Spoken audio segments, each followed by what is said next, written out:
Oh my god, like the next storm this house is coming down. Wow, that is insane. I'm gonna go in and have a little look as close as I can.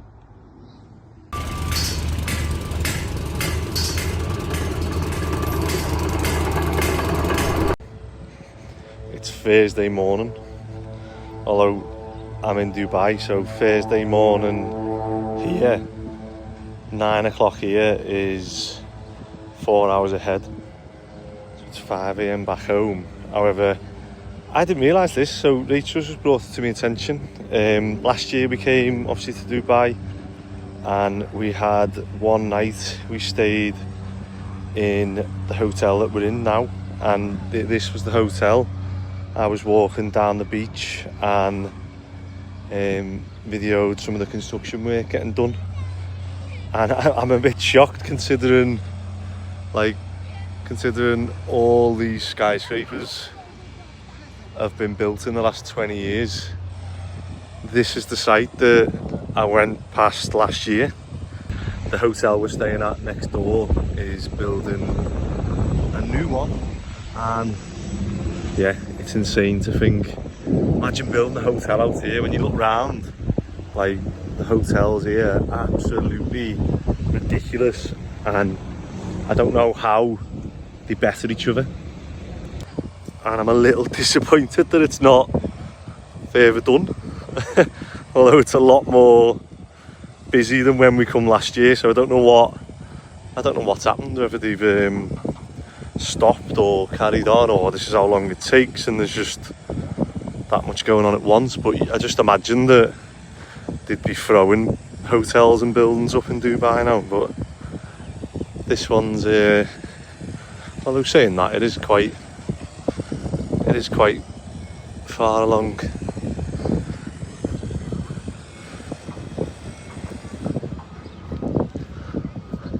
I'd love to be nosy and go on site for a bit. Although I don't think they'd appreciate an English small-time builder encroaching on them. It is interesting when you come away and you see different countries, how they build.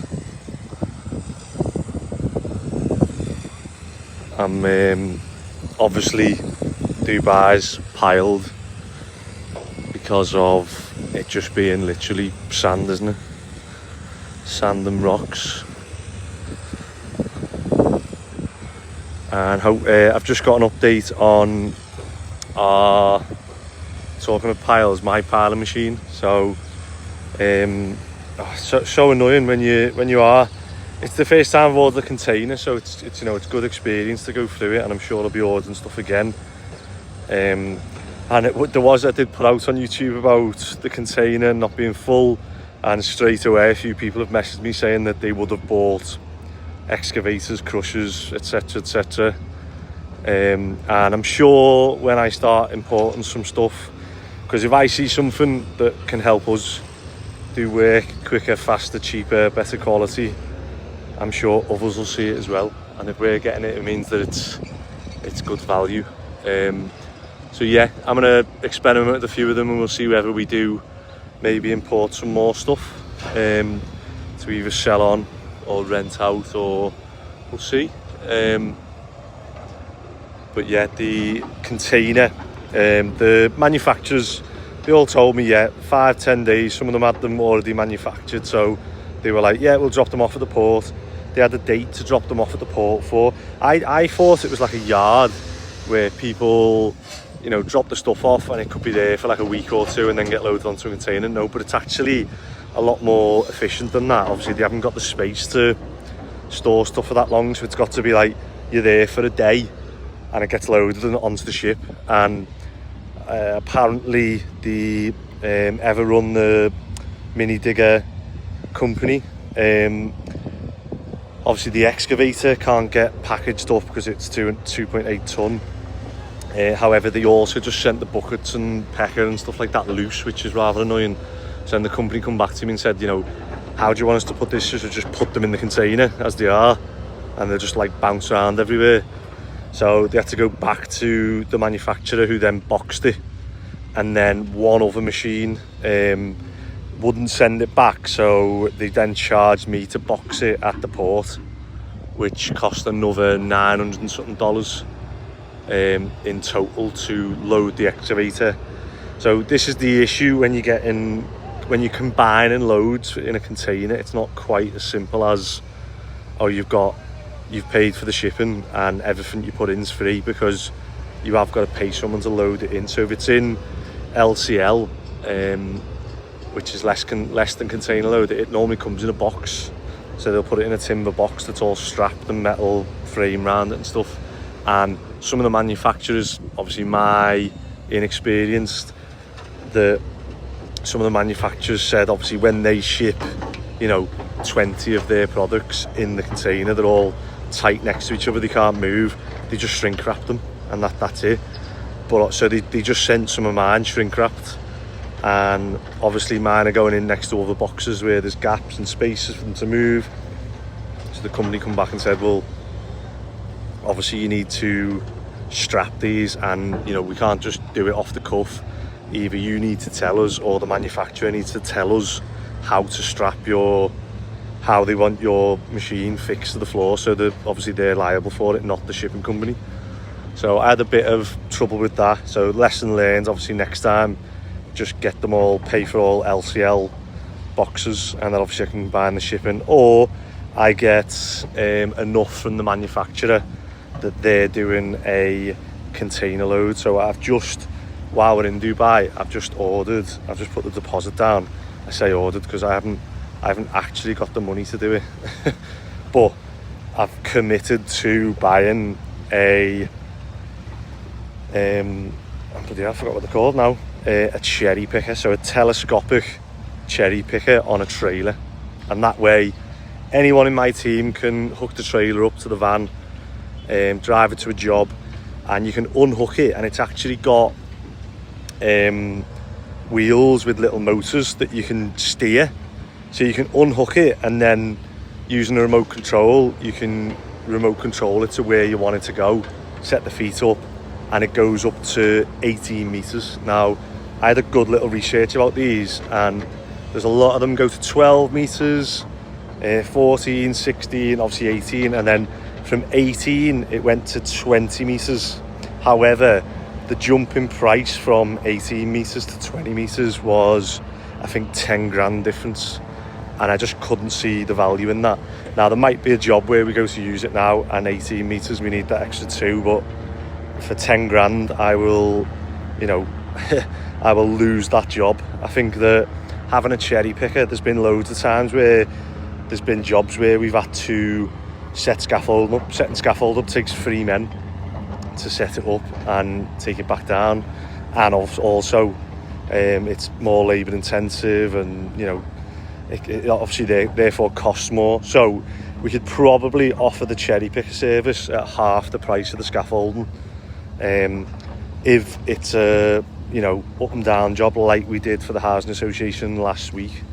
So if I'd had the cherry picker then, it would have been a straightforward, and I'm hoping it'll open up more things. And then also the jobs we've agreed the next lease to purchase on, the house is it's derelict, and even I'm like, I've been doing this 15 years, and there's bits where lads say, how do you know how to do that? How do you know you can take that brickwork away without everything falling down? And it's like, it's sort of, one, it's science, physics, and also experience. But having the cherry picker for this job would be perfect, because it literally, like, you cannot set scaffolding up near it, because at any point this wall could fall down. So if we can have the cherry picker set up further away than what the wall can fall down, and then we can use the cherry picker and knock the bricks off to a safe height where we can set scaffolding up, it'll pay for itself. So yeah, the fleet, and all because we own the yard, having somewhere to store all this stuff and operate it, it's just opening loads more avenues. And I do still stick by the company logo. Might be a bit dated and stuff, and obviously I just paid someone on Fiverr or freelance to do it. But the theory behind it is still the same, the philosophy that it's trying to get jobs quicker, cheaper and better quality, and now also safer is a big one. So yeah, having a cherry picker in the fleet is definitely a big plus. And also the app's coming along nice, so hopefully we'll have the app up and running, we can test it out, see if it's working, and then that will allow me to take a step back from the physical side on the tools and focus on taking more staff on and doing more work. So I'll be in charge of getting the jobs in, but hopefully with the app and the website it's going to generate its own work. And yeah, it'll be easier for me to show you it once it's built, so rather than me talking about it now. But yeah, it's lovely here in obviously Dubai. I can't even see whether that's flipped. Yeah, it's flipped round. We've come for a nice time where last year we were here for the storms. We had the worst storms in Dubai history, the floods. So this time hopefully it stays like this. And I think I've slept lots of this holiday. The first few days I just hit a wall, and I'm going to go in the spa now, and oh my god, I've got to show you this spa. I'm going to go there now and show you it because it's ridiculous. It's given me an idea for buying a place in Liverpool and setting this up as well, because this is the first time I've seen this, and I think that it could be a big success in Liverpool if us or someone else was to bring this over. So let me go and show you it now.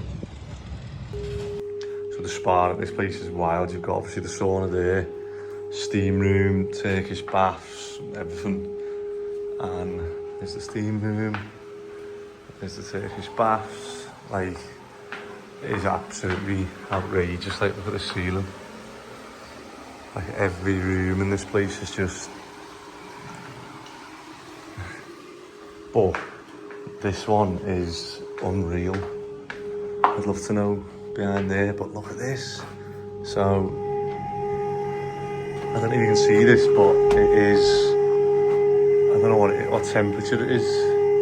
It's like -5 or something, but like this is like actual snow that's just like formed from whatever this machine is. But this machine is like freezing cold air, and obviously it's just forming. I was thinking, how amazing would it be to have steam room sauna, this with like a plunge pool. So I'm gonna go and get changed now and put my phone away, and I'm gonna go and get in this in the steam room and sauna. Ooh, wow. Don't put ice on your flip-flops and then walk normal. Where are we, mummy? Legoland. And how cool is this? A Burj Khalifa made out of Lego. I can't guess how tall that is. It's probably 20 metres high. 20 metres, that's what I said. How cool is this? Even at the airport, out of Lego. Anderson, can you see the Burj Khalifa?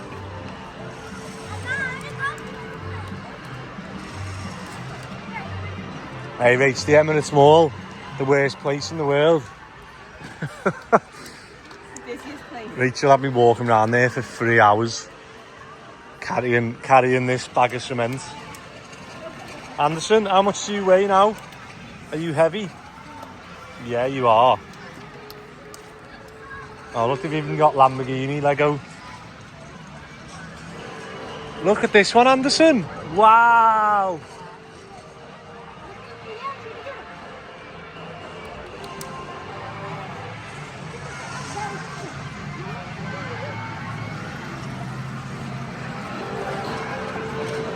How cool is this? I wonder if they have to maintain them or they've super glued them. Do you reckon?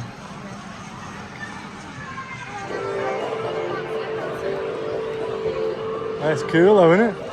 You're gonna go in that? Surprised? I'm surprised you haven't got one of these already. Ordered one on eBay.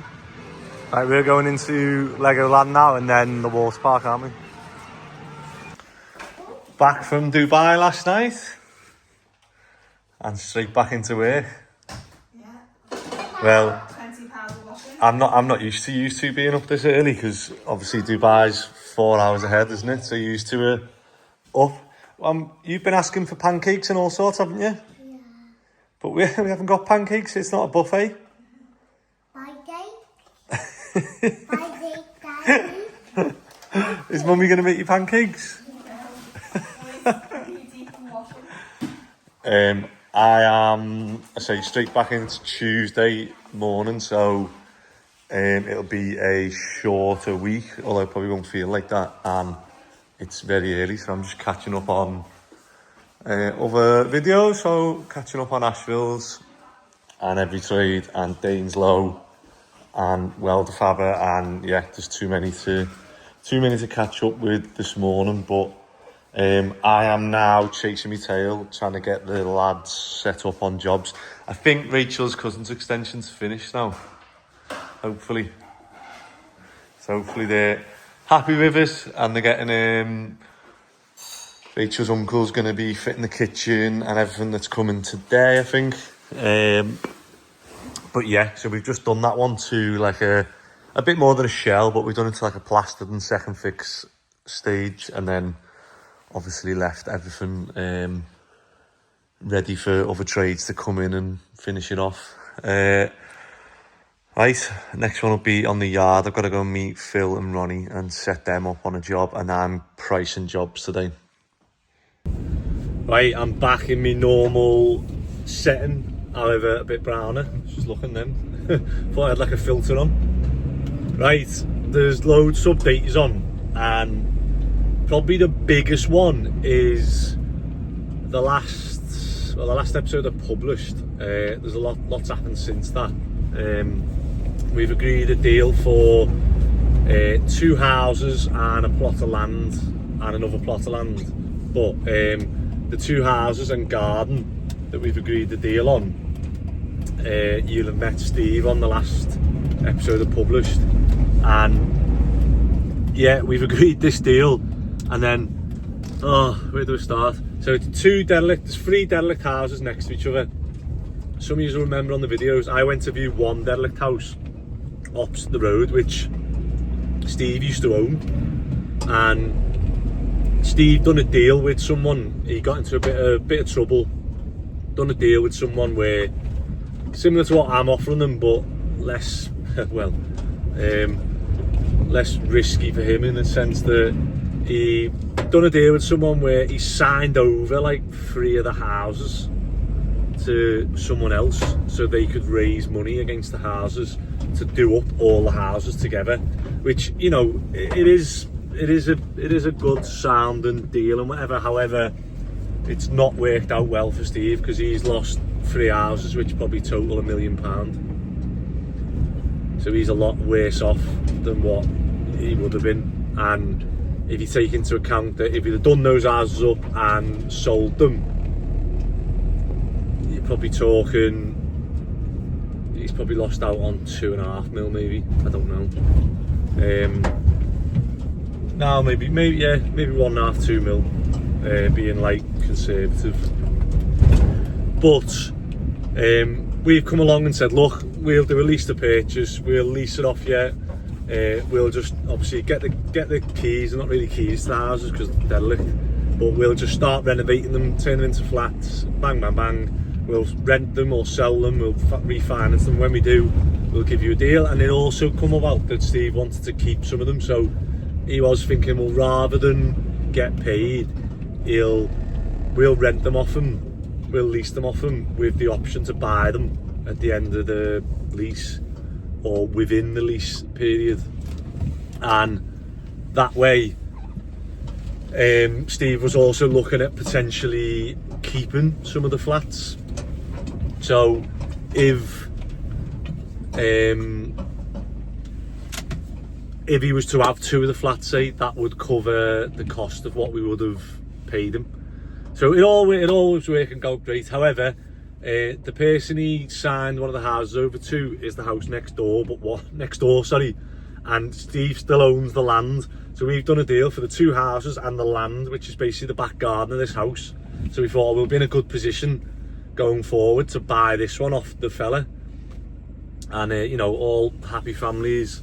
And then that house has gone in the auction while I was on holiday, or just before I went on holiday, and it's just ruined it all really, because you know, now it's got like a 30-day sort of, if we were to look at buying it, and then if we're looking to buying it, we'd have to bridge it, we'd have to, yeah, it's just like, it's just made everything more messy and annoying. And yeah, so we got in touch with the fella who owns them, and he's given us a price to buy it out of the auction.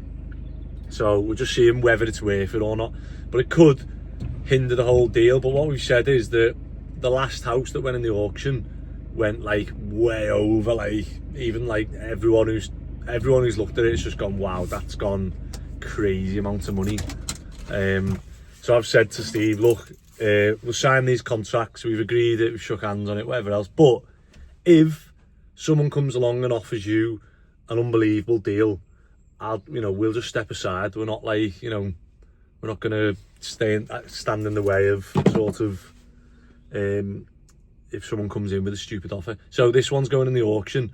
Let's see what it goes for. If it goes for a lot, I'd probably just say to Steve, look, like, all my research is telling me that they're not worth that. However, someone is out there willing to pay it, so just put yours in the auction, or just see if they'll buy yours now. So if someone buys this plot off in the auction, Steve owns their back garden and the 2 next door, and there's a scheme where it's 34 flats, which we were excited to do. But if it's not right, it's not right. Do you know what I mean? There's loads more, there's probably there's better deals out there actually now that we've put offers in, which are better deals.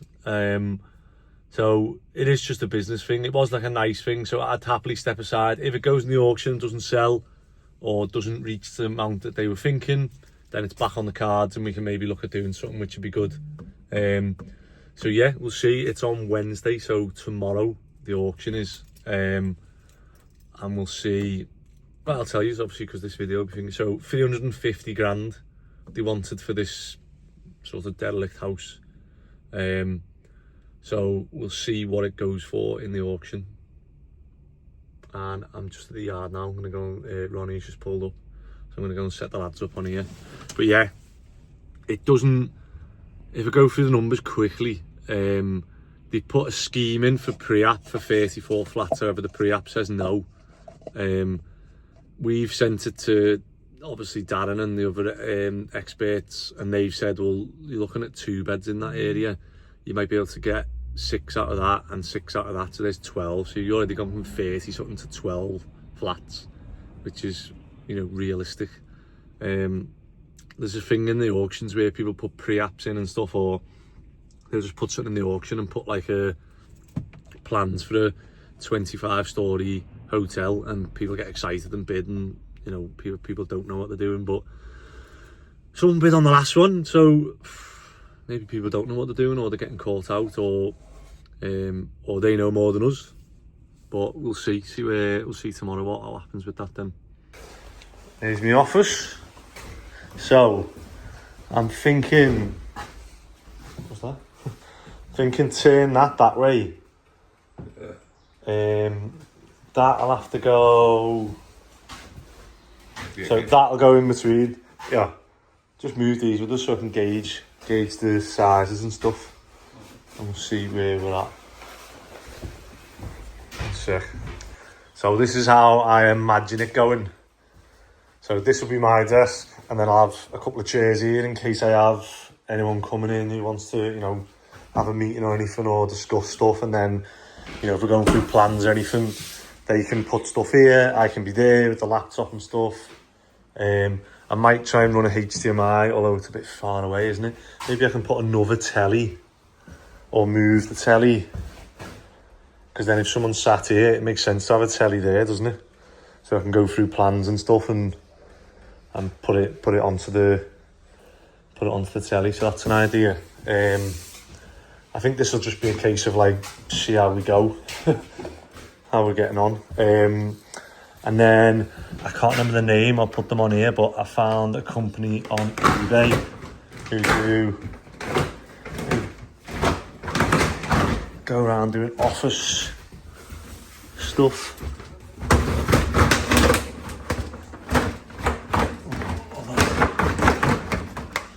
That's a bit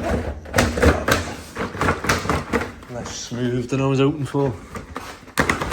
There we go.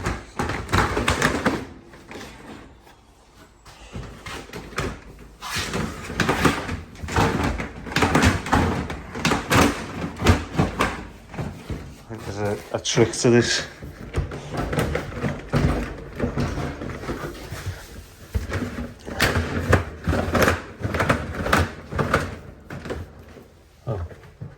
That's why.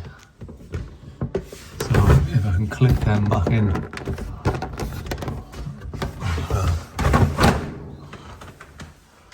I'm guessing that one was the same. But yeah. Get them pipes in. Get the pipes in. Sound. But yeah, my plan was while I was away, I was thinking, like, well, if I can get this set up and start working from here, and I can focus then on the lads actually doing work, and I can bring the work in, and that's what I need to be focusing on really, rather than getting caught up in like actually being on the tools. But I say that, and then I've come back the first day, and now I'm running around showing everyone the jobs now that we're doing. So it doesn't always work out like that. But let me show you what Ben and Scott are doing today as well. This is a bigger job, isn't it? Yeah. I reckon we've done well so far though. So I'm sort of backwards here when I'm starting, aren't I? So there's a stop tap through there, where obviously you can see that black pipe coming out. That's the waste for the sink. We need to get a 25mm pipe there, or we can come down one of those walls if you want. What? We could try and come down one of those walls, use the rest of this loft. No, because we want to get it into that T, don't we? So basically we've got to get a stop tap there. It's so annoying this, because they're like different flats. So you've got to go outside, down the stairs, back up. But we've identified that we can bring a 25mm pipe up this corner, and then up there into there, so we can get it to there, can't we? Yeah. And then we've just got to go down. And here's the other place we've got to get the 25mm. So the stop tap is the other side of that window. So Phil and Ronnie are going to bring a pipe through behind the back of these units. Here's the old 15mm lead. So they're going to bring T off there, come up, put a 25mm stop tap to 15mm. That way you've got 25mm to 15 going straight to the boiler. Then they're going to come off. So this is where I'm thinking, look, you can't really do it there. I was thinking if we come up here, and then like come along the cupboards and went up, maybe there. Yeah. And you might get into that void without, or you come like up the back of the fridge and along there. And so where me and Phil have just been is this corner here. So if we drill up, we can get a pipe up there. We're just trying to figure out the best way of doing it, because it's either box it in like trunking, or we just get the pipe in and clip it, and then obviously they can sort out some boxing in afterwards, or just paint the pipe white. I don't know what is going to look the best really. But obviously the main thing is getting this water main in so that they've got pressure. Let's have a little think, see if we can come up with the short. We just need to come up with the shortest route so that the water's not losing pressure. I think that's the best, isn't it? From there picks that boiler up. And then we've got to get to that one which picks up that other boiler. And then from that boiler then, we're not responsible obviously for like all the 15mm pipes going everywhere, but if we get 25mm to the boiler, to both boilers, it'll improve the showers. Yeah. And then the other option is, if that doesn't work, we go 25mm up to that loft there, put a tank in there, and 25mm up to the other loft and put a tank in there. And then from the tanks, we just connect to the back to the showers. And then that will definitely solve. 100%. Well, the only way of properly doing it is to get a 25mm for each flat. Yeah. But this at least is like... At least you're sending the Bowden. Yeah. All right, let's have a look, see if we can get pipes up through to each bit then now. So we're just trying to get the water main in on this one. So when United Utilities do the stop tap, they'll put obviously a new one in there, and they should do like a metre of 25mm pipe that we can connect onto on our side.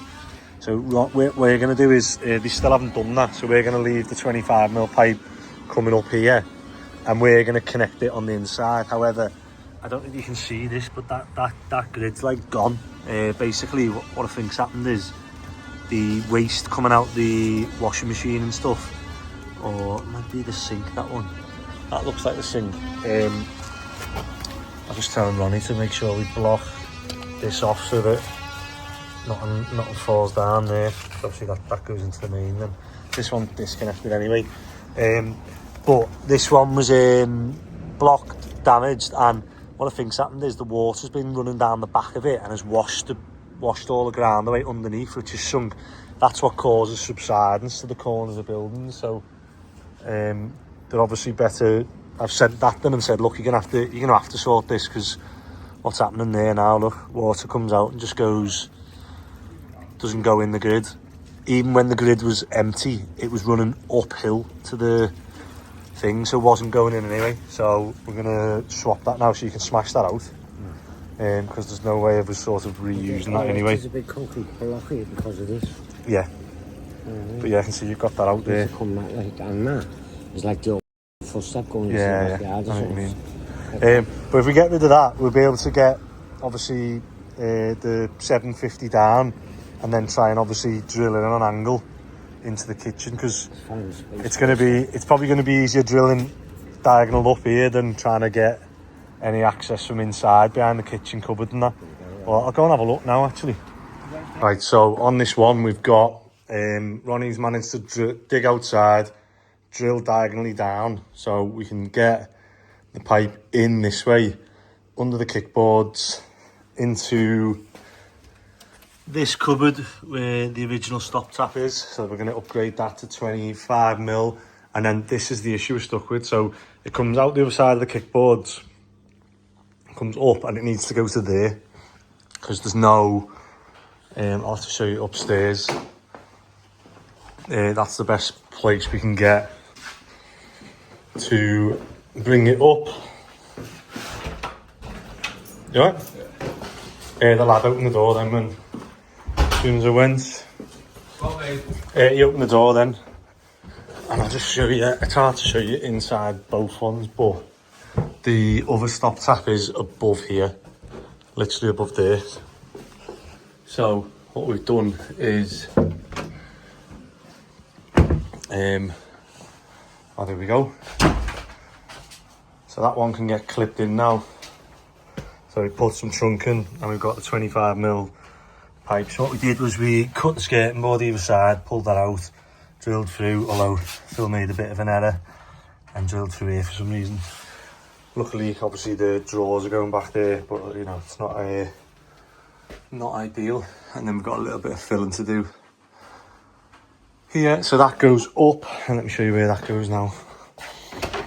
That goes up to up here. We've got like a loft void space. Turn it back on with the light on. You can see they've got a little bit of a hole there. I don't know what that hole is, can't really see, but you can see where the pipe comes up now. So this has now got to go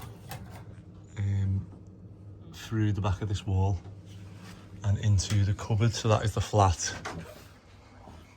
That is the other flat that we've got to get the water main to, and then that way we've got 25mm water main to each boiler, and then from there we should have better pressure going for the hot water for the showers, because some of them are electric and some of them are off the boilers. Sound? I've sent them that to see what they want to do. So our issue is that we've got this pipework here and we want to keep it the straightest, like the least joins we can. I was thinking of putting an elbow in and an elbow up, but I thought that's 2 elbows. It's going to reduce two potential areas where it could leak in the future. Although it shouldn't really, but obviously the more joins you put in and the more elbows you put in a pipe, the less sort of flow it has. So I want to try and keep that run. So I'm thinking at the minute the option is to either like clip it and paint it white, or like box like a square, the whole square section in. You could do on a diag, but I just mean like just box like a square in, so it doesn't draw your eye to it, like that basically. Yeah. And just box that bit in. But then it'd have to. It'd probably be more annoying plying painting. Although it would be done in a day, wouldn't it, rather than plasterings another half a day then. Right, I've got to go and meet a few other people. I'm going to shoot the yard and then go and meet another job. You look tan there. Is it I don't stand. It's because my light's on. Not me, mate. I don't get to fly to Abu Dhabi and all that on my wages. You're not allowed, are you? Yeah. Are you allowed to go? I'm just building a frame for this. You're building the seating area a bit here. Sink gonna go in today?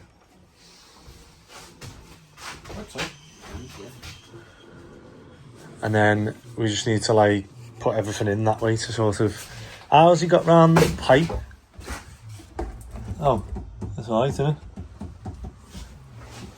I was just gonna move the pipe in that way and just come out the wall, but that's fine. Do you know what I mean? Oh, should be. Oh, you don't have hot water. No, it'll be a heating one, won't it? Probably under the sink. Yeah, I get you. Just It'll be under the sink and then up to the. having the electricity to it. Yeah. So what have you done there? What's this one for? Fridge. Fridge not going there. Yeah. Oh. Have you screwed it to that? And it'll just hook in or something. Will you get a plug in that by the time you put the weight stuff on? Should do. Sound.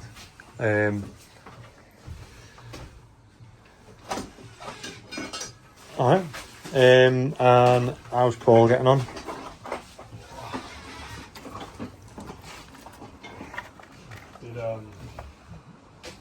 Did you last say if they're getting those things sorted yet? It's just back and forth about who's paying for it. So United Utilities saying it's not their issue, but they've had 3 different companies out who've all said it's on United Utilities side. The Met Rod bloke that was there last time, I said to him, like, in your opinion, what needs to happen to go forward? He's like, what you need is like one of them there, Met Rod, Dynamo, whoever, and like the council or something. So we'll have to dig up that footpath, probably go into. This is what I don't get. Like United Utilities are saying it's partly on the footpath, partly it's mostly under the foundations, partly on the footpath. But I'm saying if it's partly on the footpath, usually the only people who can fix it. Like, they're expecting someone to dig a hole and then like excavate a tunnel under the foundation into the street. Yeah. And what, like, not block the streets off for a bit while you do it. And I don't know why they don't want to get involved in it, but hopefully it'll get done.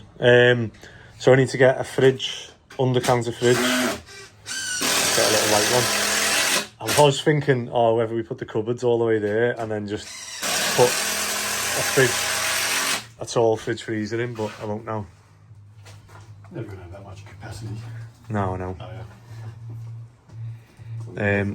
Alright, what whipped fridge can I get? I think that's better than 600 to be fair. It's bigger. I thought it was less.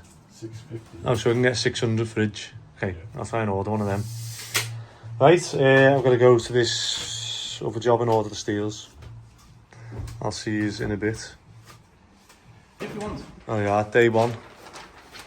What's happening? So you've been busy, haven't you? We don't normally come in and someone's done all the dirty work. Well, I'm trying to save you some time, aren't I? Yeah, you have. Definitely volleying the ceilings in as well. I've done the hardest part for you. You have. You've definitely done the messiest bit. Is your Hoover still working? Yeah, that's good as new, that. So we're coming here tomorrow. We're going to be putting pad stones. Oh, I didn't order the pad stones from Chestnut. I'll have to go and get. I might just pick them up with some sand cement. Or we could do with getting. You have a couple of hours in the morning anyway before the delivery, won't you? Yeah. I'll pick them up then and get the. But we're going to be putting pad stones and then picking the steels up and getting them in, and then we're going to be. Oh no, we'll wait till we get the. We might have to. We'll see where the pad stones sit. It might be a case of getting up and dropping the chimney down. But like your downstairs is all completely done, isn't it? Yeah. And your bathroom. So this is going to be a different one that, like, that's all finished, all tiled and usable, and obviously all downstairs is all done and finished and livable. You're going to have to be a bit more careful, yeah. We are, aren't we? Yeah. Yeah, you can't just come in and start. Do you know what's funny? I had to tell, we've done one other job like this, and the lads forgot, and they were going in. Oh, they didn't forget. It was like the first day they were walking in. They were going, "Yeah, I'll have this. Don't be binning this." And like smeg like toasters and kettles and that. And I was like, "What are you doing? They're all my mates. Put them back." They'd be going in, going. They'd be going, "Oh, yeah, that fireplace will keep that." I've boarded up the fireplaces in both them rooms down there, like screwed, plied to the wall. Yeah, good. So that, and it's sealed with mastic. Yeah, good, because it is. We've done one job Do you where. know what I forgot to do? I forgot to put something soft on the foot. We've got nice ornate tiles on them, on the bottom of the pot. I forgot to board it all up and it's Do you know what you should have just done? I forgot to put it. What's are they like that? Well, what type of fireplaces are they? There's just an open one in there. It's just all. I suppose normally we just stuff a dust sheet. Yeah. You know, in it and under it, so that like not. It's only really. You're not going to be able to help bricks falling down there. No, hopefully we won't. Hopefully we won't get any bricks down. But it's just the soot. It is just the soot. Oh, no, yeah, but that's not coming out there, mate. Honestly. Yeah. It's been sealed. Good. So we're gonna do roof off on this and a rear dormer extension. However, it's a semi-detached, so it's slightly different to the other ones we do. Where it's gonna have a post going up that's going to take the ridge, and then we're going to be doing insulating this side. But yeah, I'll probably talk more about that tomorrow. But yeah, I'm happy that you've done the, not so much me, but the lads will be made up that you've done all the... I'll just get them for seeing me.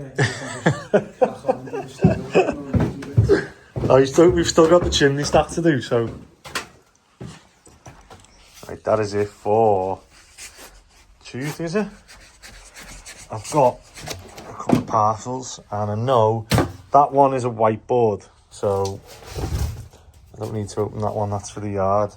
I've got grease nipples because someone invented fine thread and big thread, and obviously I had a 50-50 chance and I got the wrong ones.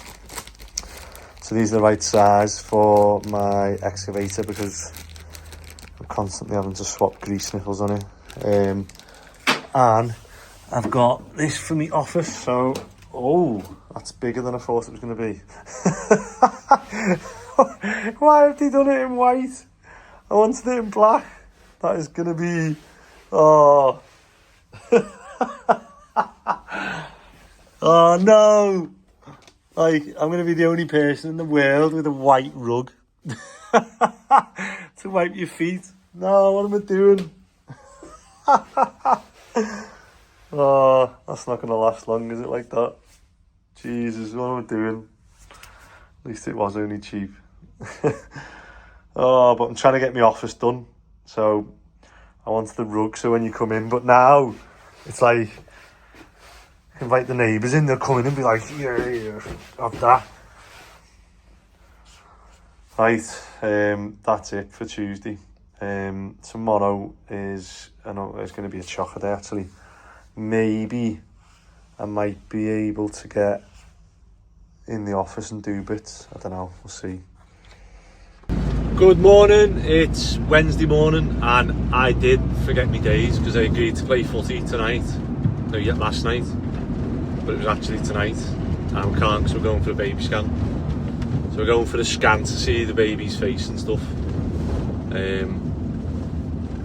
Yeah, not really my like cup of tea. I just think that you see the baby when they come out, but obviously technology nowadays, and obviously it makes Rachel happy. So we'll go tonight and do that. Right, today I've just got a message from one of the damp proof jobs we did. So it's funny because I have this with the lads where the lads sort of tell me that I don't give enough like positive reinforcement and stuff back to the lads for jobs and stuff when they do a good job, because one, like maybe I'm just like I don't know, a bit I don't know what the word is, but like every day should be a good job, and you know I can't be every day, or maybe I can be every day going well done putting that screw in, well done for taking that screw out. But then I don't know, I suppose you do have good days where you can turn around and go well done lads, you've like smashed it today. But yeah, I'm just like, we don't really get it off the people we do work for because it's just work, isn't it? But it's something I do need to sort of like work on, you know, giving lads positive reinforcement and stuff. But then if I don't give it to some of them, do they then take it as a negative? Is it like, does it balance out? If I just every day I'm going well done, amazing, does it balance out?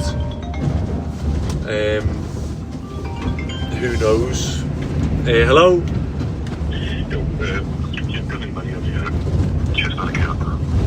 Alright, I better come in then, hadn't I? Alright, I'm round the corner, so I'll pop in. See you in a bit. Well, that was Ben. That's ruined my morning plan then. So much for me sitting in the office, because I was planning on sitting in the office and then I was going out quoting jobs. However, I just get dragged into these jobs and it's like I'm trying not to like, no, I'm not. I'm trying to run the company and make sure everything's done right, but it's a bad place to park, isn't it? Because there you go, someone could be crossing. See, I'm a safe driver, aren't I? I did get accused on social media by some of the, I don't want to say neighbours, because after like chatting to one of the neighbours who is actually a neighbour, obviously some people, it's like anything, you get tarnished by a brush, don't you? So if one neighbour sprays paint on my fence, then it's like you just get branded as the neighbours and stuff then. But one of the neighbours did report me to the operator's licence and said that I'm a bad driver, and then tried to run him over. So there's an example of oh, and there's Dale from Every Trade, must be doing something on Emperor. But yeah, I've got to go. Oh, what's the best way? No, I hate going down that road.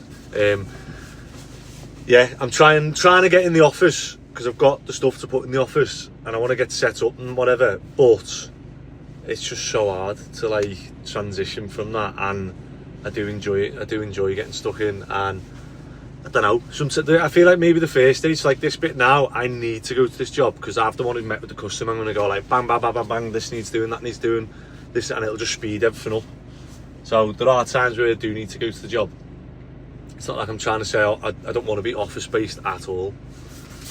But yeah, we're starting that loft dorm and extension today. Phil and Ronnie are going to finish off the water main job, and what else? Dave and Labby are busy on the brickworks, back gardens and brickwork. I think that's it. Yeah, I'll have Scott, Ben and Paul today, mix off sick. Yeah, so I have cut some of the staff down a little bit. So we did have a few people who were coming in and out and just popping in and popping out when it suited them, and it just doesn't work. It doesn't help me because I can't plan stuff and rely on people, and I was turning up to some jobs and Scott was just on his own.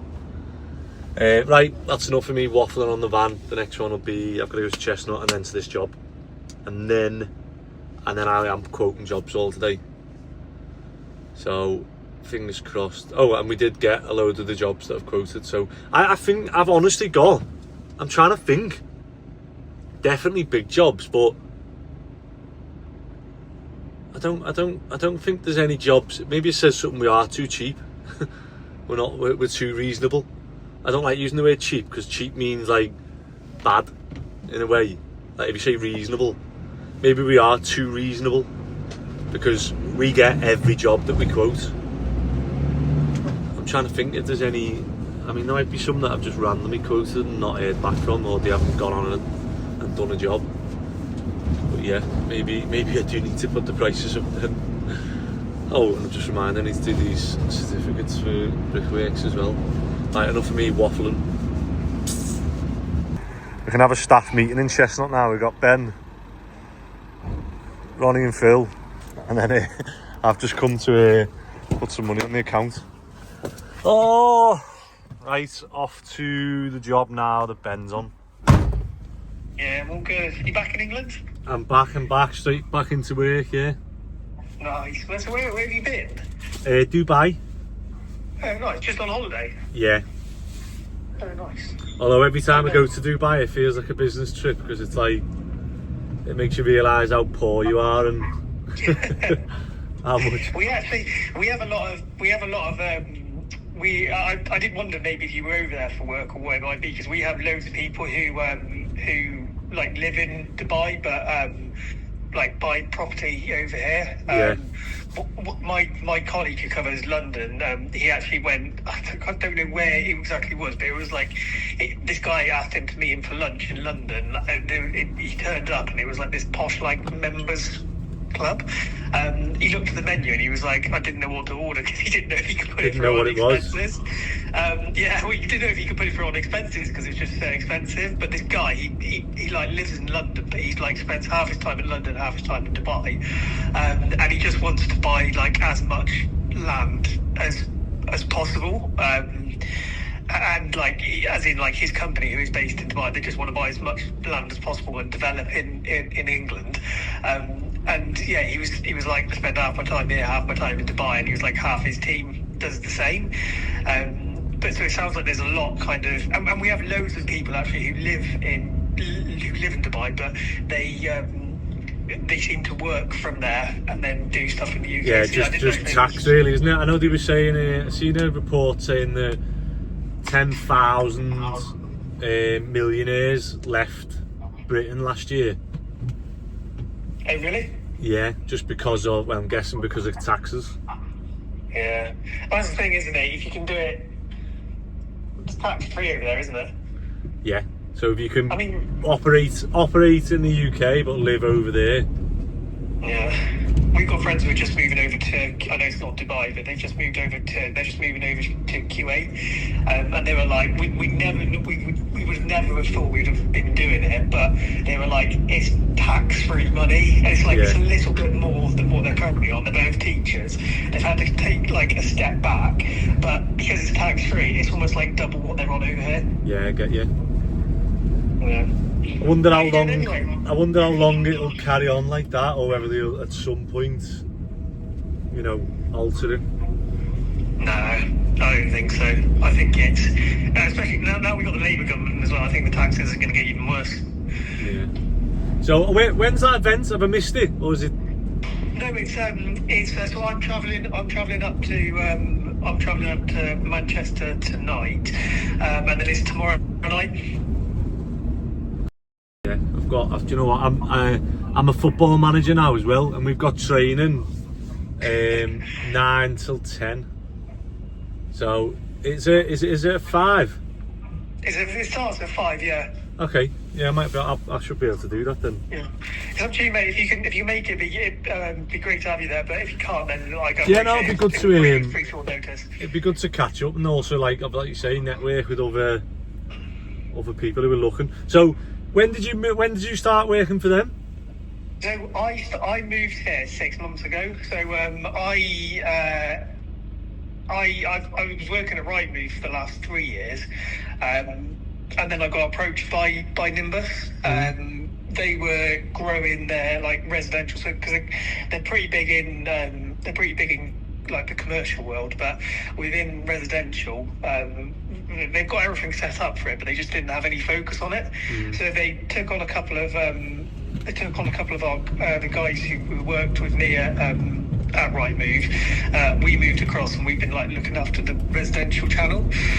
So when you say residential channel, so obviously whenever I think of like Nimbus, I just think of like land, but it's not so much that, is it? It's also like when you say residential Nimbus, what's like the target or the? Well, our target market is, we don't really have one because it's kind of suited for everyone. So we can work with the likes of just a builder who's potentially looking for planning applications or wanting to know what an area is like for constraints or what the area is potentially worth. All the way up to, you might see it in the news that's coming out this week, but we just signed like a huge deal with like the likes of like Knight Frank. So we vary. We go from a one-man band kind of thing all the way up to like huge, large organisations, and that's the model of what the business wants to do. It doesn't want to like pigeonhole itself into one specific area. So they've broken up our business now, where we've got like 3 main verticals that we look after. So we've got one team that looks after commercial, one that looks after residential, which is the team that I'm in, and then we've got one team that just purely kind of looks after like surveyors and investors. Yeah. So they've had huge changes within the last couple of years, but the guys who own it, they were property investors themselves. They were kind of based in the Midlands, and they've absolutely pumped like stupid amount of money into the platform over the last 12 months, but actually the last 2024. The platform's slightly changing in June. And what we're doing now is we've all kind of got areas of the country that we're focusing on. So my areas are the Midlands, Southwest, Wales, and then a little bit of like the Northwest. Not all the way up to bordering Scotland, but I think I go up to just around like the Blackburn sort of area. So I've kind of got the west of the country. The only problem is that I've always looked after the southwest for Rightmove, and even since being here, so it's all new to you. Yeah, I was just doing Midlands and Southwest, and now they've given me the Northwest as well. I don't have a Scooby about areas or like who are the main developers in that area, who are the main agents in the area. I know one that's called Ashton's. I know that they're pretty good, but I think they're more Chester sort of based. Yeah. No, I've not heard of them ones. I'll have a think for you, and I'll put it. We do a YouTube channel for work.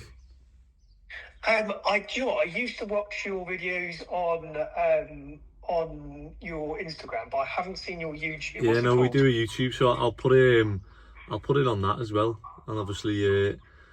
All good free promotion, isn't it? What's it called? Well, it's called Bowden Builders because I bought a builder's yard for me company, for AJ Owens Builders. But when I started inquiring about buying stuff in bulk, they turned around and said, "Oh, you need to be a merchant." So I was like, Like, all right, so I just changed the name to like it's on Bowden Road, the yard. So I just called it Bowden Builders Merchants. Oh, yeah, you've got quite a big following as well. Yeah, well, I mean we've been going about a year. So it's going. I'm enjoying it. To be fair, we've got loads of like positive come from it. Yeah. So how long have you been doing it? Did you do? Cause I knew you were doing this during uni, weren't you? You had building, yeah.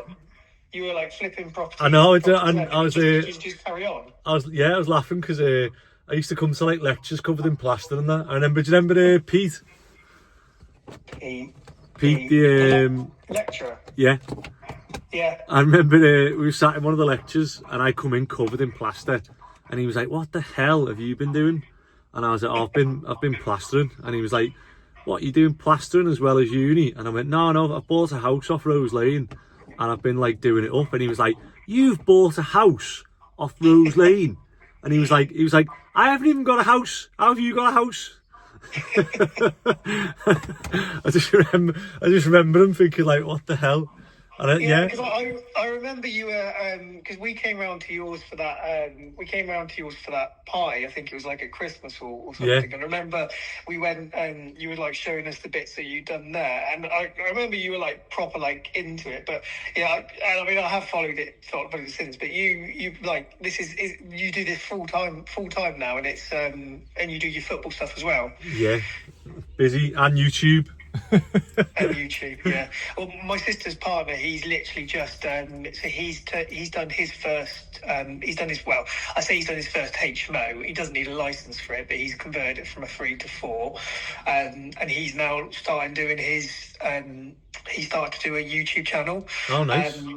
But I didn't know that you were doing this. I'm going to forward that on to him because he'll be so interested in yeah, that. well, we go through them student jobs start to finish, so anything he's unsure of, I try and I say educate. Like I don't know everything, but I know like as much as obviously what we do. So I just try and like share everything as we go and try and Well, that's exactly what he's trying to do. He's trying see to if Nimbus will sponsor us.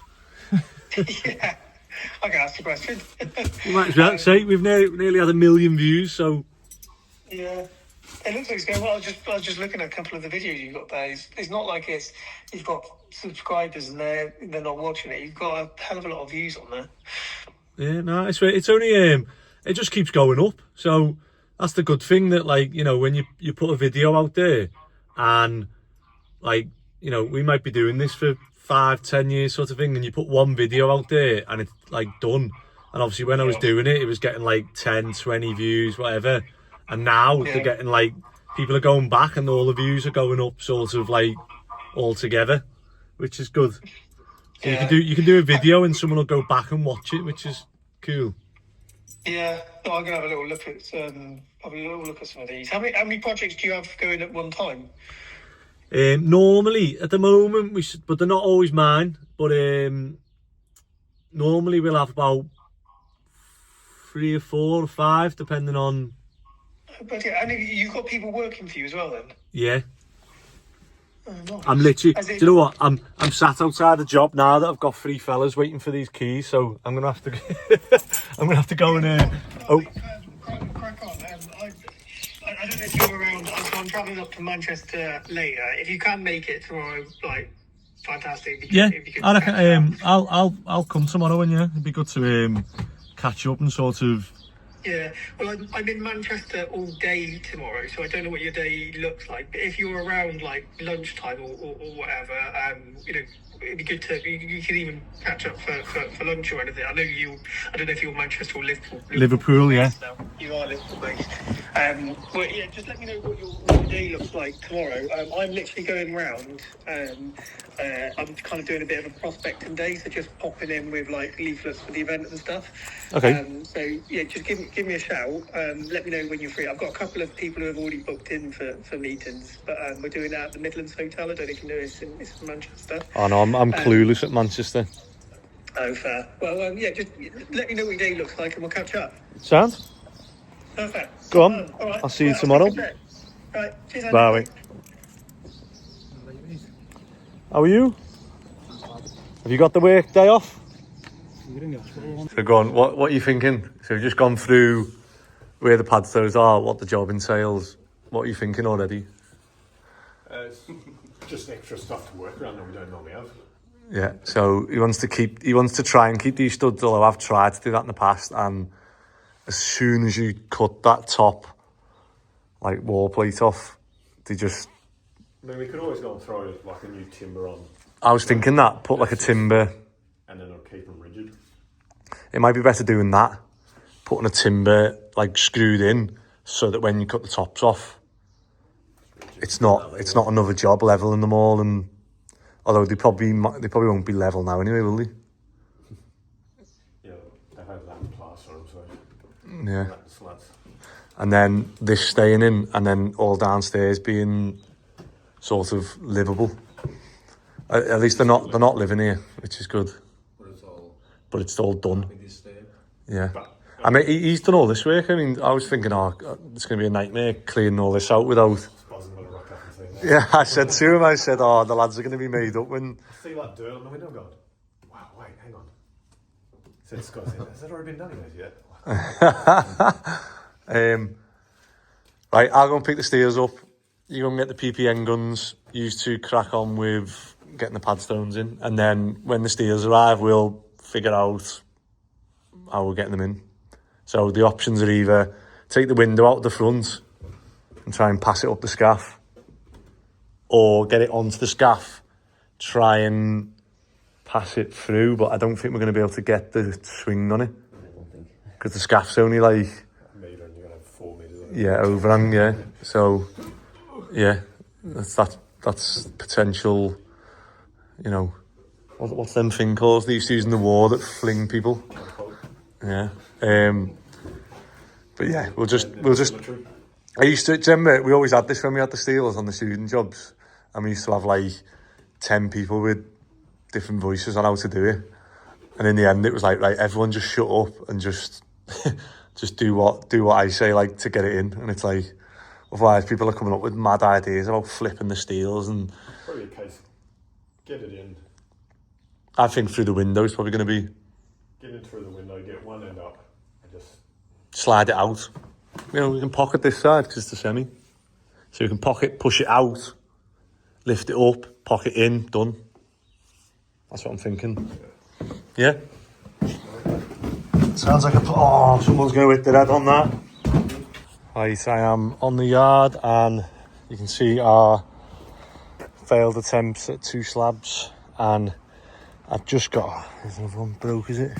I've used that to get across and pick the bits up with the forklift.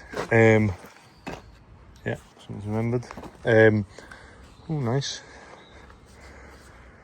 I've just got a message to say that we've got another 20 of these ready for delivery.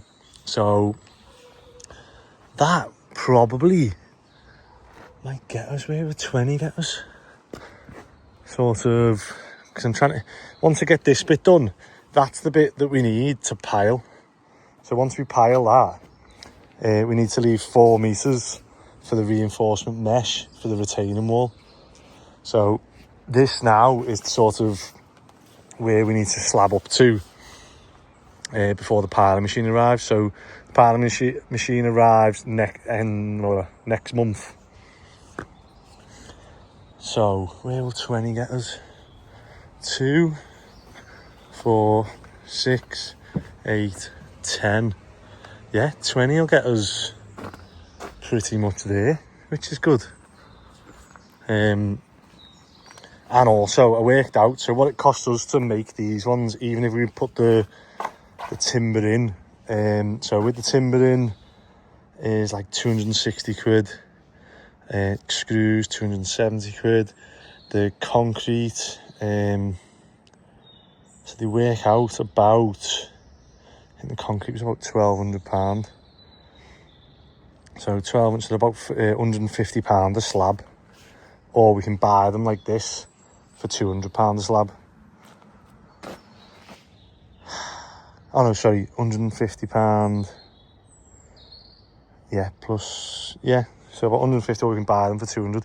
I think it's going to be easier just buying them, because then we know they're coming like perfectly done, perfectly cured. You know, we're not putting tangerines in them. Although I am intrigued to see how this sort of pans out. But yeah, just needs another good tidy up, doesn't it? It's so hard, but this next bit of slabs will make the yard sort of thereabouts, I'm hoping. And I've just brought, oh, we've got that slab as well to knock out. I've just brought the, oh, this is a mess. All the boxes from mine for the lads for uniform. So I need to go through, and we've got the flag that can go up, although I don't really know how to connect it. Just zip tie. And then here's my mat, which isn't going to last long, is it? So I'm thinking now moving that telly to there. We've left a can of Monster. How are we looking on the rest of this stuff now? Oh, and this is me white notice board that's going to go here, so that'll fit nice, look, between the windows. Lovely. I don't know if to try and, I haven't really got time to do any of this. I am missing the shelves off this, so I do need to contact the company and say I'm missing I'm missing one more clip. There it is. That's also why this was catching a bit the other day. There we go. So don't need many shelves on this, to be fair, but it would be nice to have them.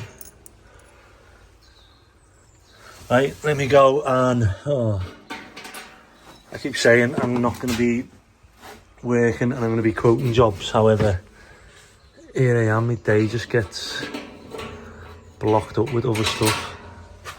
So I do need to ask them about them shelves, because that'd be handy to have them. We can give all this clothing, well, not all of it, but some of this clothing out. I don't need that at the minute with the weather the way it is. I need to get some more office chairs, don't I? But yeah, looking good. Let's go and have a look how Ben and Mick got on. Ben and Scott got on with the tea room, I call it. I think we need to get like a little sign. And we've got a scaffold job tomorrow, so we'll put one of them on the trailer ready. I just need, I don't know whether everyone's like this with the yard, but I think no matter how big your yard is, it just gets filled straight away. Here we go. So we're not quite there yet, but you can see the seating area. Does that sound? And then I just need to get a little table in the middle here, and then sink there, fridge I need to buy. Getting there. And it just needs a good tidy up again, doesn't it? That's what everything on this yard and everything in my life at the minute needs a bloody tidy up.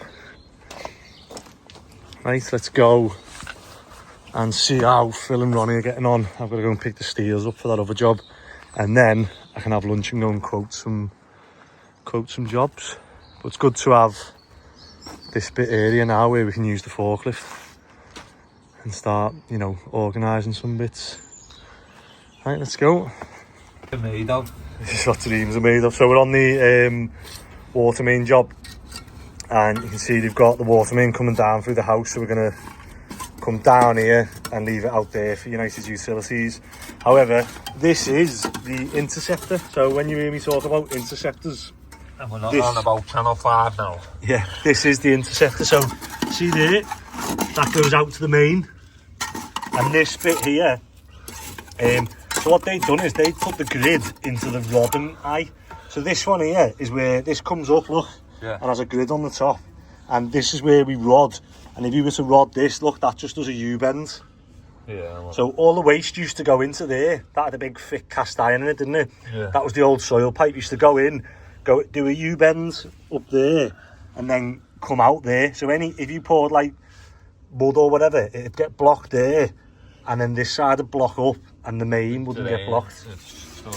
And then what you'd do is you'd come in the access point here, the rodding point, and you'd clear it out, and then it'd work again. So that should just do a curve at the bottom of that. I might go and get some marigolds from fucking... Yeah, I would. Just saves messing them. Ask them, they might have some here. They're like a couple of quid, aren't they? But we'll clear that out, and then we're going to put a new grid in. We'd have to put a grid and keep the rodding point down. Oh no, we can't. We can use... No, we can't if we're going to use that. Oh, when you went to Chestnut? Yeah, it might be worth putting 2 in then. So you'd have one here, which would be a rodding point. But that's cracked that now, you know. Yeah, we'll redo it and like re-cement it, sort of thing. Yeah, so where you've backfilled yesterday, dig that back out, get that pipe 750, and it comes up. But then when they do it, they'll dig that bit out 750, obviously, to get it in. Yeah. And then it'll be in then. So just make sure our bit is as far down as we can. Yeah, put that on, and then we just need to sink that drain in lower so that you can get a 45 on and a bit of pipe. Well, then put a pipe up and get it on. You might have enough with that, you know. Reckon? Yeah, because if you got that in there now. You said the seals fucked on it though. With it, yeah, swap that for a 45. That's it then, isn't it? You said the seals fucked. Oh no, you just pull it out and put it back in, yeah. I just mean someone's pushed it in, look. Yeah. See, where the rubber comes out. Yeah. So sometimes you push it in, you go, oh, that's sound that. And then eventually it'll leak, yeah. Yeah, so just go and get a 45, swap it with that, put that on. And then you just need a bit of pipe. You might just need a tiny bit of pipe to put the hopper on. And then when you go Chestnut, you'll have to grab some offsets of thingy, because what we want to do is make sure these go into it, yeah. So when you get a hopper, try and get one of the bigger ones. They do like a square one and a rectangle one. So the one I put in was like a rectangle one. Yeah. And you've got a bit more space because you've got the two. You've got the. I mean, they should both in, but then you'll have to go to the yard because you'll have more stuff on the yard. That way you can get the box of 40mm and 32mm fixings. Yeah. And cut them pipes so they go into the grid, so it never leaks and does what it was doing. That. Yeah. Yeah. So we want them pipes cut into the hopper. Yeah, you want it right in, don't you? Yeah. Sound? Alright.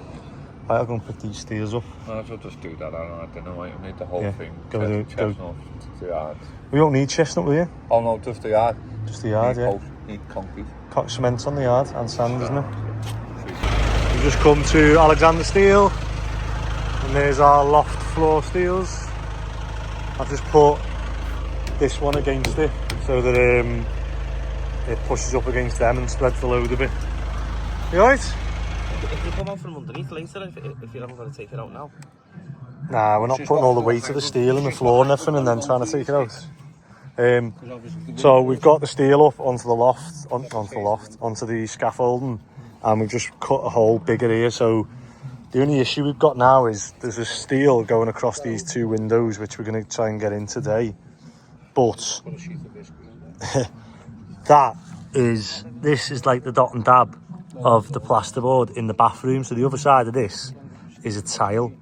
However, there's a timber lintel that we need to get out. And at 1,000,000% looking at that now, that plasterboard is nailed to that timber lintel. So there's unlikely that we're going to be able to get that out without damaging the tiles on the inside. But we can, we'll just have to give it a go and hope for the best here. Because there's not much, it's asking quite a lot there, isn't it? Yeah. To get all structural steels in without moving a tile. And like literally the other side of that. And I know that plasterboard's going to be screwed to that timber, but we can't put the steel on top of a timber, even if we put a steel, unless the steel bridged the, it's a better job if we just take it out. I was going to say, if the steel bridged the timber, then it'd be okay, because it's like putting timber underneath a door opening that's structural. But yeah, let's see, because we were going to try and slide the steel in, but so which one? That front one's ready, so let's get one of the smaller ones in and get that one in. Okay. So do you reckon just leave this over to the side? Yeah, just lay it flat on the scaff, and then we'll get the smaller steels up now, because that's the bigger one that goes on the back for the dormer. So if we wanted to, we could try and put that on the back scaff. Has the back scaff got legs all the way to the floor? Oh, we're bridging there. Oh no, we've got legs to there. So we could lay the steel here, and then by the time we get, I don't know, ideally we'd just take this whole roof off and just get everything done, but obviously because there's stuff underneath, we can't really do that. That's how I reckon, just leave this one here then, fold it down on the scaff, and let's lift one of the smaller ones up and get it in and get that one in position, yeah? And then we could do with someone really inside putting the pad stones in. Otherwise we might as well just lift the steels off, mightn't we? Yeah, so we just lift the steels off then, leave this one up, get all the pad stones in. It's just, we'll have to come back another day, me and Dave, to help you lift it in, won't we? Yeah. That's why I was trying to think if we could get them all in now, but I don't think there's any. I don't think there's any point. You might as well just do it one by one, lift them straight in, and then you're not overloading the scaff then. Keep them at base, then even I'm getting them in. Yeah. All right, we'll have to get all the steers off on the driveway, and then we'll come back tomorrow once you've got all the pad stones in. So if you and Paul just focus on getting all the pad stones in, but to do that you're gonna have to strip this roof, and got to come out. yeah, you're gonna have to take all that out now and do it. Yeah, so we can't even make a pile, can we? For it might be better just throwing them on the tip of them. If you take, I'll leave the tipper here, take any rubbish off it, and as long as it's all hardcore, I'll bring the trailer back tomorrow and we can have the tipper and the trailer, and you can get 3 ton on it then. And that's at least worth a trip, and it costs a tenner. And that'll be cheaper than a grab wagon and whatever else. Because we haven't got anywhere. We haven't got anywhere to put like all these tiles to get a grab wagon, have we? No. Because he's done his driveway and everything. Can we not put a couple of boards on OSB down and make a pile on top of it? No, because the OSB costs more than the grab wagon, so it's not worth it. Yeah, we haven't got anywhere to put anything, have we? We'll just have to leave the tipper here and throw it on, yeah. Do you want to, should we do a bit of organising then? Let's maybe get all these timbers in the back. Yeah. Yeah? And then we can reverse the van right up. And might be able to put the chute, bring the rubble chute. You'd have to, because you've got the neighbour's cars. Yeah, and bring it, put them in. Yeah? Yep. Do that.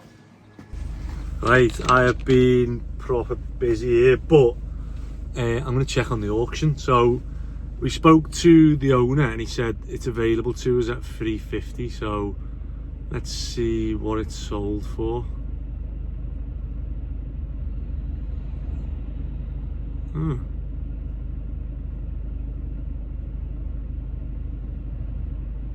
It's saying it's available, unless it's not on it yet. 300 sold, 300 postponed. Available at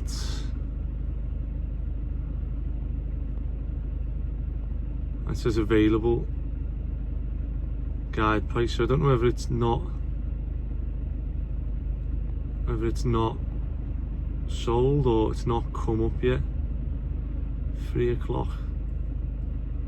Let's call them and ask. Hi, you through to Bowden Auctions, can I help? Hello, I was just ringing up. Is the auction still ongoing now? It is, yes. Is there a particular property you were interested in? Lot 37.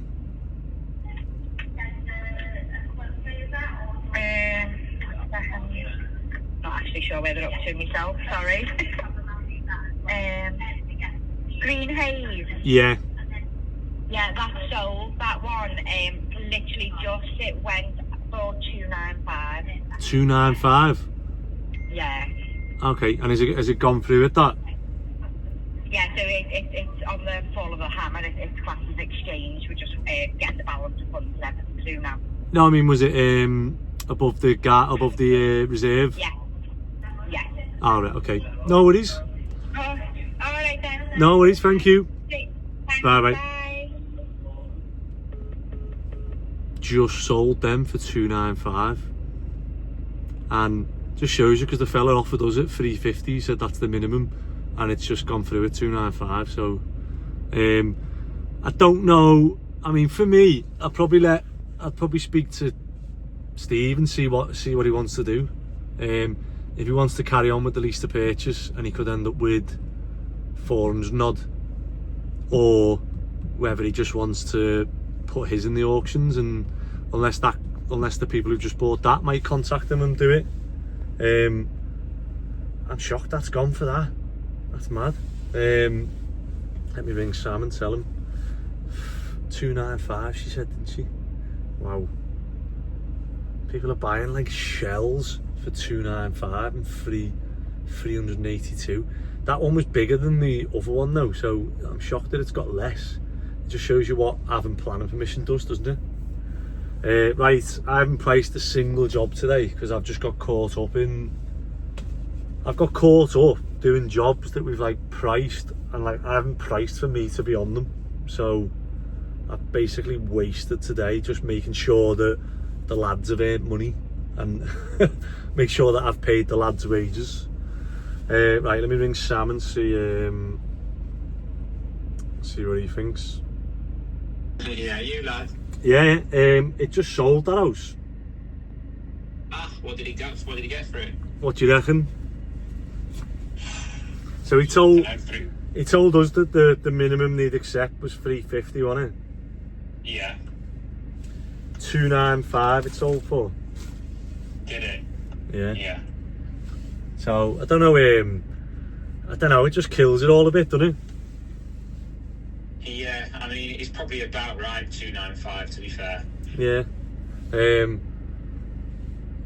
But yeah, Steve's messaged me saying, like, you know, any news, like what are you thinking? Did he? Yeah. Yeah. So I don't know. Tell him we'll give him 10 grand for his ransom strip. They'll be gutted whoever bought that if they didn't. No. Unless they've already been in touch with him. Well, no, I don't think so. I'll give him a ring now and check. You'd think so, wouldn't you, before buying it? You'd imagine so, yeah. Like they even like sent his details out in the pack. Whose? They sent Steve's titles in the pack. Have they? In the auction pack, yeah. Oh right, well I'm sure someone's going to get in touch with him then, yeah. But maybe not. Adnan trying to get a 350 out of his man on the day. What a guy. I know. What a wheeler dealer. I know, I feel like messaging him back and saying, I thought you said 350 was the lowest it's sold now. Yeah. The minimum is always 10% of the guide, isn't it? Usually, not always, Yeah. but usually. I thought it had to be. Yes, not always. Some auction houses like swerve it a little bit. For example, there was one on with at like 175 it was guided at, and then it was like didn't sell because the minimum was 200.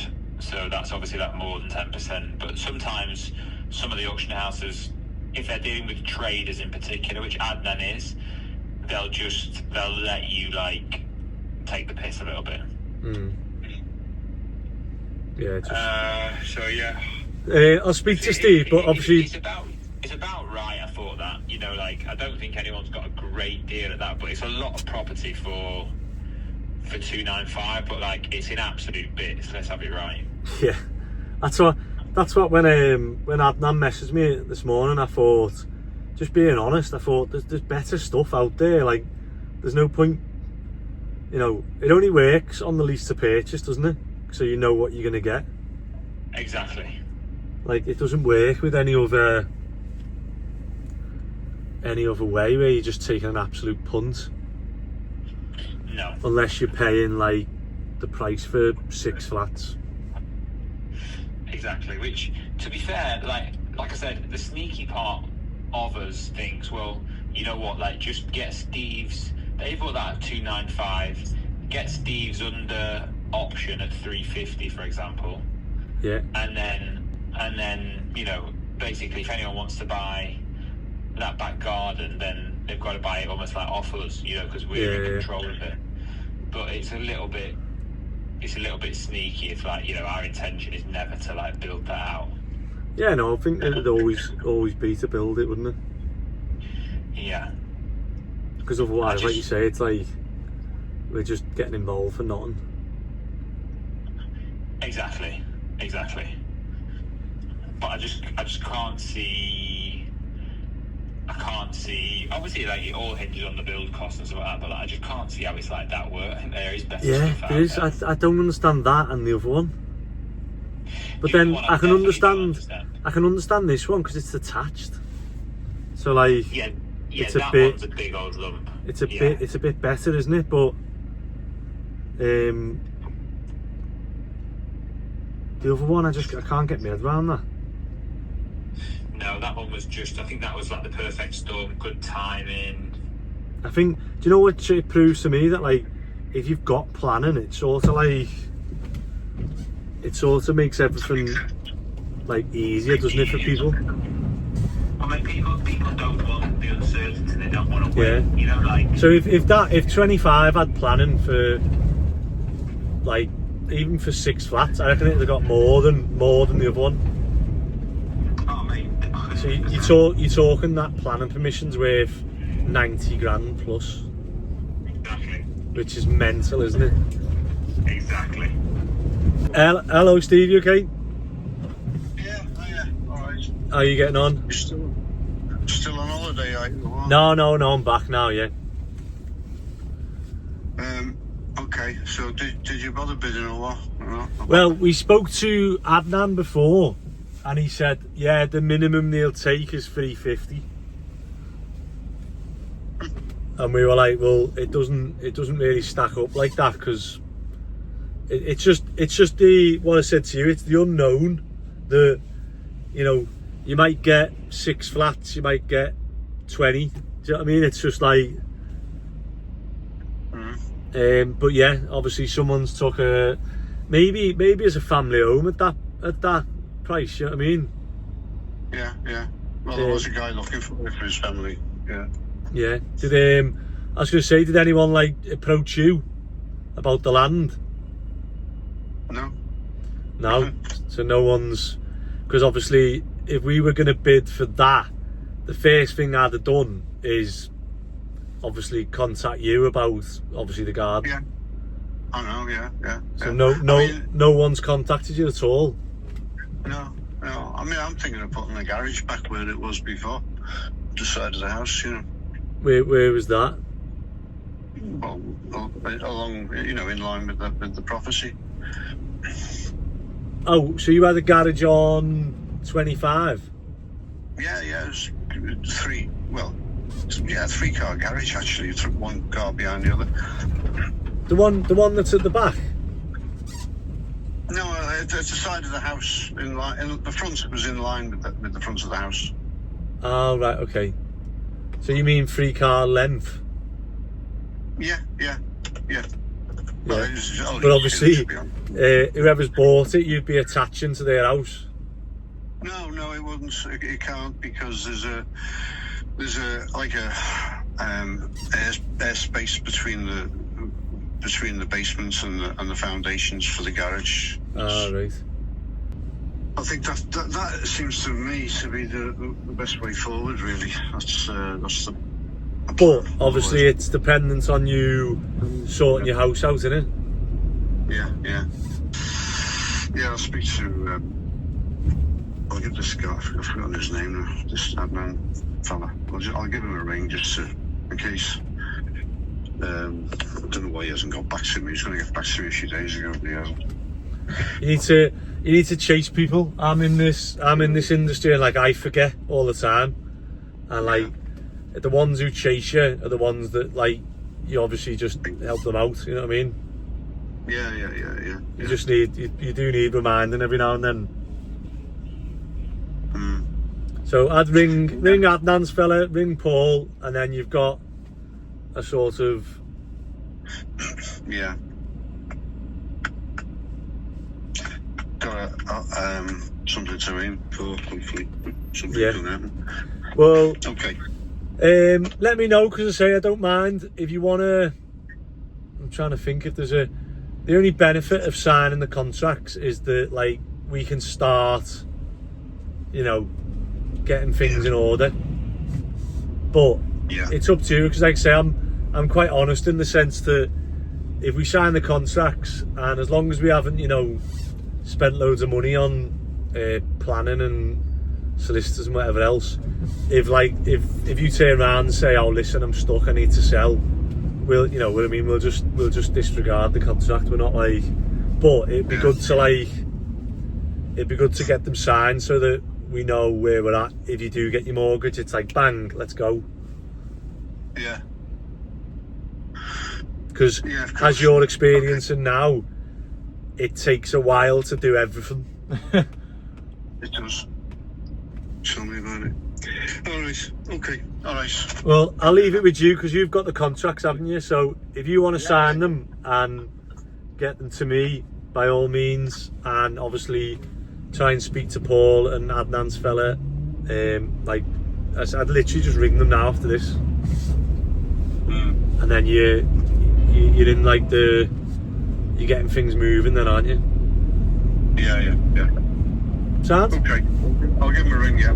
I'll do that. No worries. I'll let me know how you get on. Alright, cheers mate. Speak to you soon. Thanks. Bye mate. Thanks. See you, mate.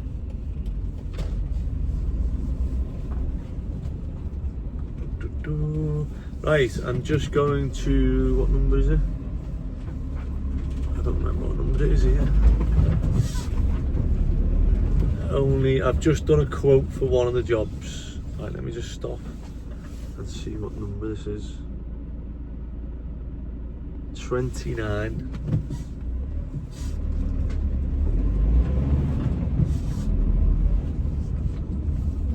Dun, dun, dun, dun, dun, dun. I mean, I don't know what's going to happen with Steve there, so I feel so bad for him, because I'm trying to help him out, but I can't get too involved and trying to help him too much, because like there's only so much you can do, isn't there? But yeah, we're in this weird little triangle now between like the fella who tried to help him last time. Well, not him now. He's out of the picture really. It'll be whoever's bought the house next door, so be interesting to see what they do with it. And no one's inquired about the land, which is mad to me. Like, maybe I just do overboard with due diligence, but for me, you're 1,000,000% like checking that land out. Everything. I want to know everything about land and houses, and I speak to all the neighbours, just do everything. I can't believe people have bid in the auction without doing that. But right, let's go and have a look at this other job and see how we get on. And I'm gonna have to edit that video because 18.5 minutes. On my phone, I think I've had about 200 phone calls today. Hello.